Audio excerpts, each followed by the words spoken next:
ka-partners, welcome back na naman dito sa aking YouTube channel. At kumusta po tayo dyan? So ngayon mayroon akong gagawin dito, itong Hanabishi electric oven. At ang trouble po nito ay abnormal po yung control ng thermostat. Ang problem po niya dito ay sa tuwing ginagamit po niya ay overcook o sunog yung kanyang niluluto dito. Pakita ko sa inyo kung paano to gawin, yung problema nito. So samahan niyo po ako sa ating paggawa nito. Hanabishi yung brand. Yung ating thermostat ay naka-start siya sa 100. Kumbaga, naka-close, already close po yung kanyang contact, no? So, pagka ganyan natin, wala siyang tunog. Pero yung iba, pagka open natin dito ay may tutunog siya. Pero pagka problemado na siya, possible na hindi na siya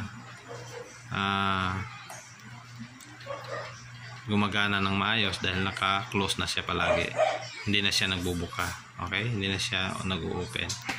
So, ito yung kadalasan problema ng thermostat na overuse o sobrang nasubrahan sa gamit, no? Dahil ito yung pinaka-main control niya eh. So, yan. Ito yung tanggalin natin, buksan natin, pakita natin sa inyo. Model number, it's EO45SS. Yan o. It's EO45SS.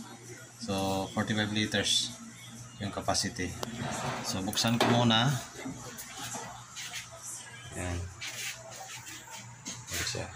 Okay. Katagilid na siya. Yung mga screw dito yan o, nakalagay sa may side. Tapos yung sa ilalim, ito yung may paa natin, natanggal na natin yung cover niya. Ayan. So ito na, makikita na natin yung problemadong pisa dito. Yan o, naka always close na yung kanyang thermostat. Yeah, hindi na siya umiimik yung kanyang thermostat. Yan o, parang sunog na talaga yung kanyang contact point. Yan o, mapapansin natin. Yan o. Kita nyo, napaka-itim na yung kanyang contact point. Yan o. So, ibig sabihin, yun na po yung problemado niya. Yan. Always contact na yung ano niya. Close na siya palagi. Siyempre, nag-start yan sa 100. Pero, abnormal na yung kanyang condition sa kanyang ito. So, matagal din na din kasi itong ginagamit. Kaya po, dapat na yung palitan. So, yun na po yung dapat natin palitan dito.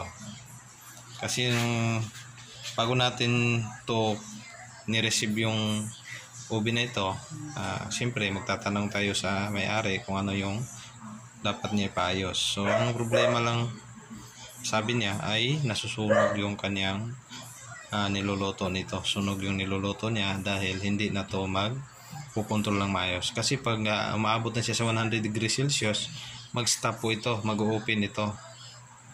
Pagka 200 ay mag-limit po siya, lilimit po siya. Siya po yung taga-control ng init.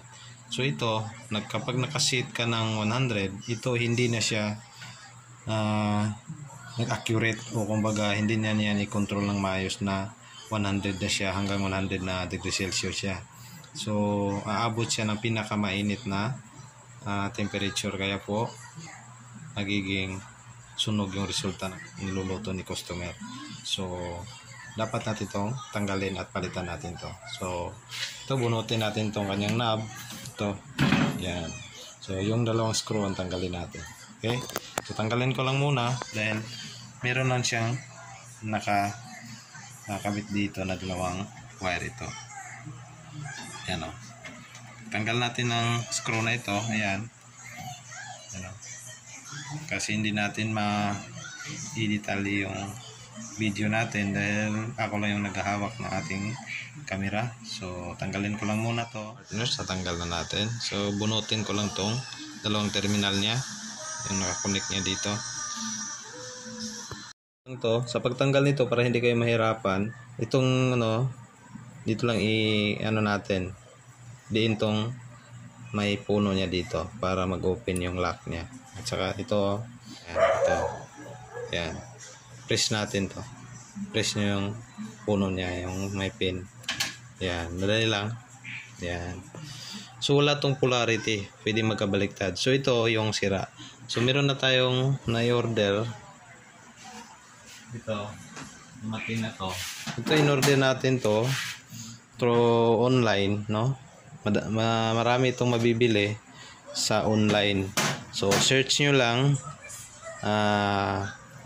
electric oven temperature control o thermostat, electric oven thermostat. So 10 to 16 ampere, 250 volts at saka 10 to 16 ampere. So ito 10 to 16 ampere po ito. So naghahalaga lang po ito ng 180. So wag kayong bumili ng medyo mura dahil pagka mura po yung kanyang contact dito ay hindi maganda. So mas maayos yung mas mahal. So ito 10 to 16 ampere. So mas maganda to. So ito yung ikakabit natin. Dali lang. Pwede siyang magkabaliktad, wala siyang problema kasi non-polar po, kasi electric oven po ito at 20 yung supply, wala na siyang polarity. So ganyan lang kabilis. At kakabit na natin balik. Thermostat na to, malalaman mo kung good condition siya. Yan, kita niyo ba? Yung contact niya ay yun po yung good. Kasi kanina yung isa ay naka-close palagi ito, nag-open close siya. Pag pinihit mo siya, pag pinihit mo, ito yung pihitin mo siya, yan o, open. Pag naangat mo ay nagko-contact siya. So yun po yung good. Yung isa, itong sira, kahit anong pihit mo dyan, walang gumagalaw, walang nag-close palagi yung contact point niya. Yan o, ito, kita nyo yan, yan, ito, ano, yun yung problemado. Ito ay yan, yun o, gumagalaw siya, diba? Mag-open close. Yan po yung good. May tunog siya, diba? Okay, so ito yung sira. Ikabit lang natin. So dito naka-start siya sa 100. Okay, yan. So kabit natin. Tapos nakabit na natin. So pihitin ko. Yan, kita nyo yung gumagalaw, yun yung contact point ng ating controller.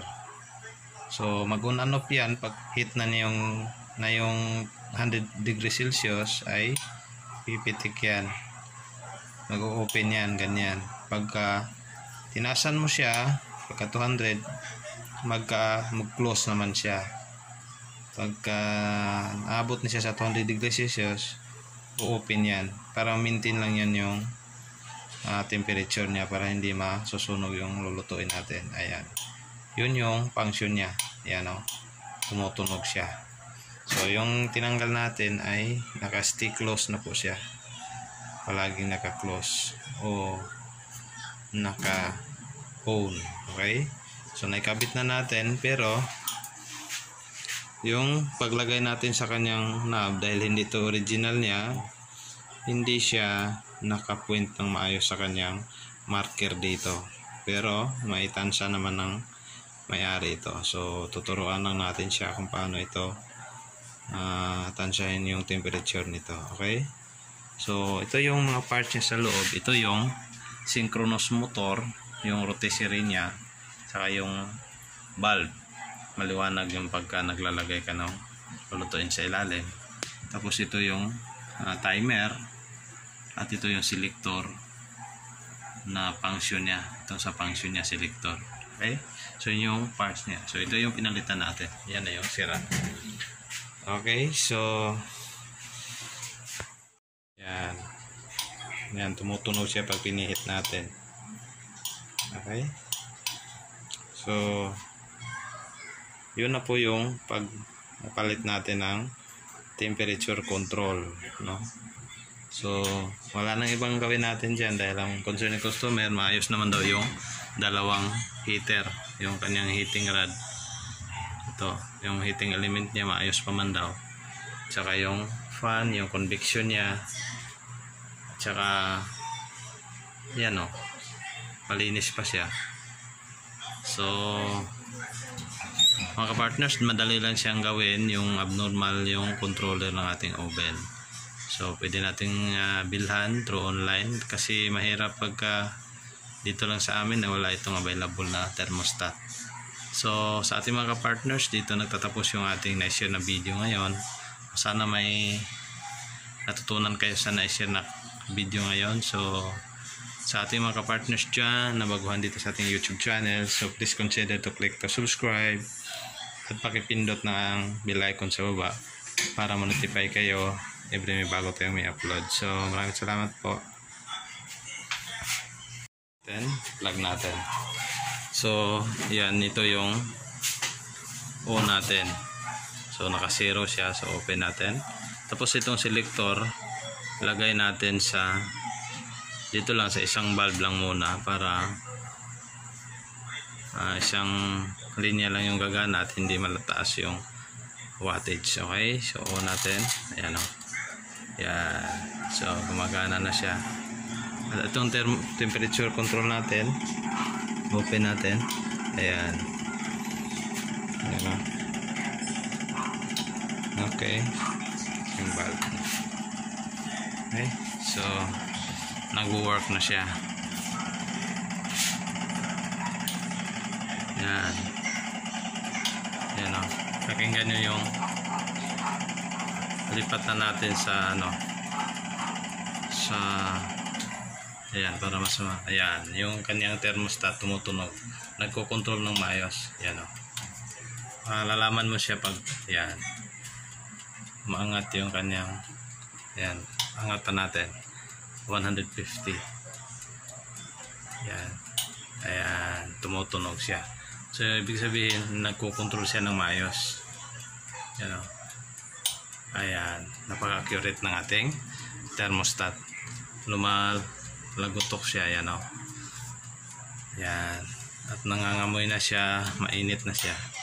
Okay, so gumagana na siya ng maayos.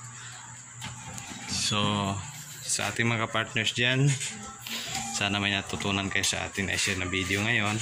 So sa ating mga partners, dito nagtatapos yung ating na-share na video ngayon. Sa ating mga partners dyan na baguhan dito sa ating YouTube channel, so please consider to click to subscribe at pakipindot ng bell icon sa baba para ma-notify kayo every may bago tayong may upload. So maraming salamat po.